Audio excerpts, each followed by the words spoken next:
manze ngukorera igifaru cya kamera.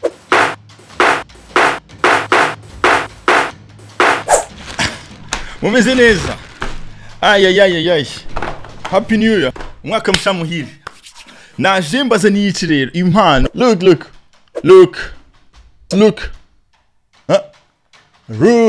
Yes. Baza n'impano rero aba creators tubona muri academy ya Smart 250.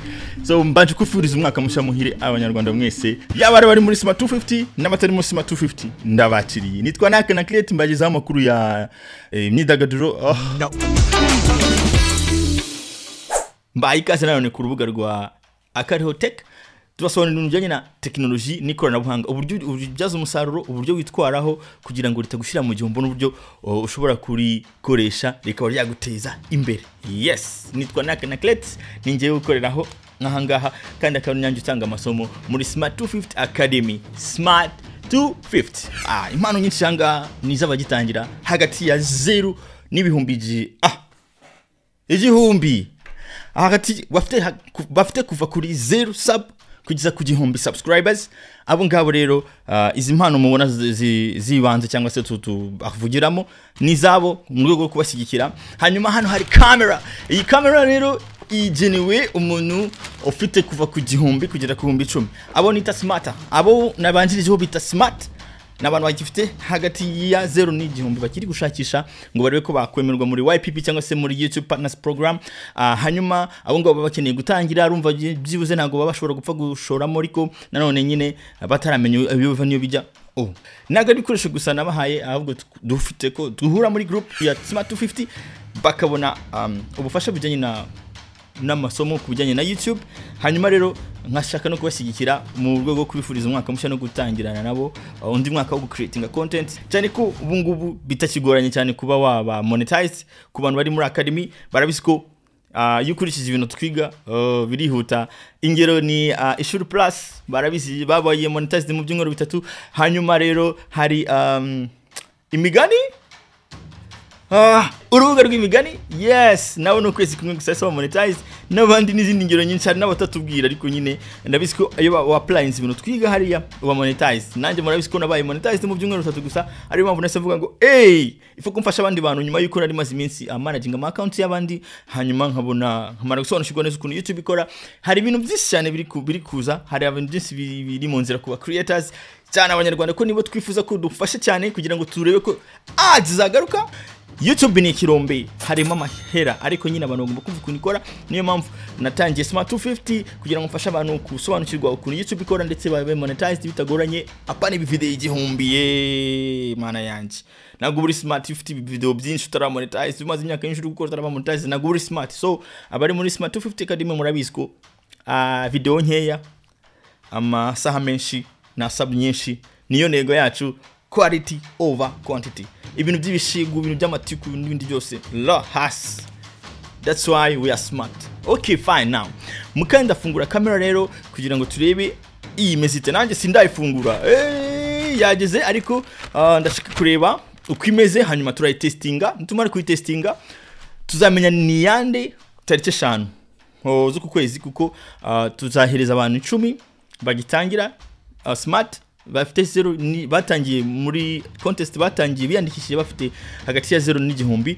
Hanyuma dufashe n'abafite hagati ya igihumbi n'ibihumbi 10. Hanyuma abafite hejuru y'ibihumbi 10 nabo hari kado bateganyijwe barabizi. Abari muri Smart 250 barabizi kandi nzi yuko bazayishimira igihe cyane nikigera. Ntabwo nababwira ngo nijyare ariko ni vuba kubera ko barabizi ko tukiri kwitegura neza ku murongo. Akajisho n'abatindiye rero reka turebe ibiki birimo muri izi mpano. Cyane iyi camera ndagomba tuyitesting turebe what is in there. Voila, let's go. Look, here's the camera. Tujye kugerageza rero tuyigeramwa tujye kugeza tuyifungure. Hanyuma abandi kamaze nyibereke. You see, yes, come.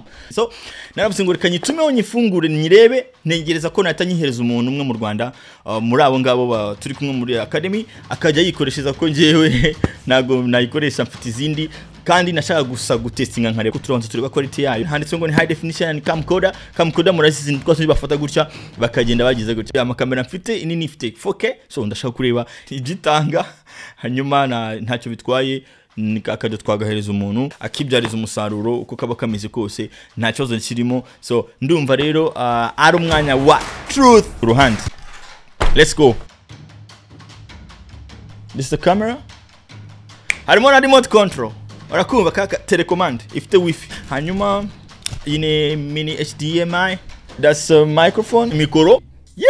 Ndaje nyifungura mu kanya ntabwo ari nona. Nari nyimene. Nze nyirambike hasi nyira atavuga ngo nayo kubisasi n'umujinya. Tungu tuba dushira imbere kuri kamera nyine kugira ngo urumuri rutaza kugira ibyo rwangiza ku mashusho. Battery iyi ni handle. Yes, this a handle. Kwe. Yeah, good. Kundabona ahantu ho kuyitereka ahangaha. Best plate, remote control. Look. Tuje kwitestinga ariko banze nyibegereze muireba ariko. Muireba. Mwayibonye? Yuhu! Yes. Yes, this is a camera. Mwayibonye? The camera. Ndafijambere. Look. So, 8K nago mahimbira. Dore 8K hanga. Fite megapixel 48. What? Reba hano handikishije umutuku ngo ni pixel 48 hano hasi. Sha, yabari iPhone 16 irafunguwe. Wash. Harimo na carte memoire. Look, ndaje ndebe. Good. Camera. Time for truth. Manze nyine gukundu ndubiterateranye. Kabaze gukundu ndubiterateranye memoretse. Yes, ugafunga nibisanzwe. Hanyuma birumvikana ugomba gutucomeka kangaka ahantu hajya microphone hano inyuma. Bya microphone birakemutse. Hano munsi battery, hano munsi. Kamite nkamera ibintu biri imbere yanjye. Reka bari yo mpera undi gukamera ibintu biri hano, hanyuma ubwo nyine namwe muraza kureba. Let's say mode. Video mode, yego. Ako se kuri kiri kuza black and white. Reka nyembereka nkanze kuri video mode. Yes. Wait, kose mbona.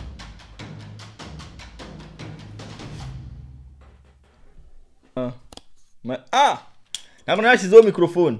Microphone nyishyizeho. Hanyuma tubaza kureba kano gatara muri kase kaka. Harimo wifi. Mbereke ndababeshya ugira ngo. Duri. Dore ngiyo kiyora code. Hanyuma handitsemo ngo Wi-Fi information, harimo name HDV 80K, HDV 8K,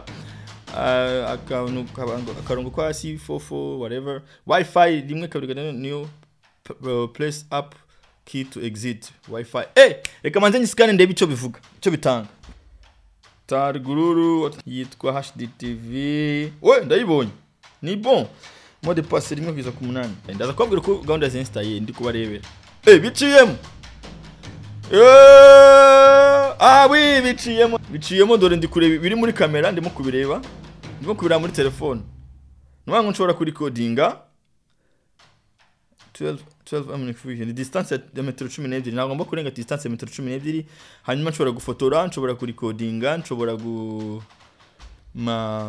yes, nibyo ngibyo. Harimo iki? Harimo settings, nshobora kwinjira muri nshobora kujya muri settings za kamera mo hano. Telecommande kandi biko nshobora gufotora. Murayumvise mtu? Pamal. Ibiri imbere yanjye ngiye gufata ifoto. Nkoresheje telecommande. Karakajwe muta, karakajwe kari kumbwira ko ifoto sishobora kuza ari original. Hanyuma reka dukamera dukoresheje telecommande. Ubundi kuri kamera, okay fine, ndaza kubereka amashusho yafashe a distance mfite telecommande. Voilà. Hanyuma ndumva gashiraho hano hasi ukakaraga karangaka kugira ngo ifatemo. Voilà, ukabubonye kamera. Dore kamera 8K. Dore kamera ya 8K. Yego, nkakase bukajyaho buriya. Manze ngukorera igifaru cyaka. Kamera. Hanze ndore. Nuko. Yes, mwayibonye kamera. So here's the camera. Ngiye kamera. Ni ibyo ngibyo guys. Mwakoze kuzana shaka gufunguriza impano kugira ngo nzibereke impano z'abanyamahirwe bari muri Smart 250 Academy. Ni academy ni ishuri ryacu ry'aba content creators duhuriramo community, duhuriramo tukiga buryo YouTube ikoramo, tugafashanya abafite ibitekerezo, abafite ibibazo tukabafasha, hanyuma baragenda bazamuka tubibona. Kandi abantu muri Smart 250 Academy muri comment guys, hey mushira akajeste muri comment, abantu muri Smart 250 Academy mwandike ngo keep creating. Alright, come on. Ndabashimiye rero abantu bashya bashaka kwinjira muri Smart 250 Academy, muje muri description murabona mo link yinjira muri WhatsApp group yacu. Hari ibindi bintu byinshi biteganyijwe, hari ibintu biri kuza bizasoka vuba ahangaha bigenewe aba creators, and abantu bari muri Smart 250 Academy baza beneficia cyangwa se bazabona advantages cyangwa bazabagiramo inyungu kurusha abantu bazahari. So nawe tutaba twarabwiye, so we are creators, turi guhindura ibishoboka kugira ngo dutange content nziza, kugira ngo tubone ads zigaruka, kugira ngo tubone abantu bafite ibintu bizima byo kureba biri smart. Apana ibintu by'ibishigwa, apana ibintu byo gutukana, ibintu byo kuvuga ibintu bidapfuye kuri YouTube. No. Abantu basharinga ama-link nabo barabisiko tu. No. Ntago buri mu ndagagaciro zacu. So guys, ndabashimiye cyane kuba mwitabiriye. Guys, happy new year kuba creators bose b'Abanyarwanda n'Abarundi n'abandi bose turi kumwe muri Smart 250.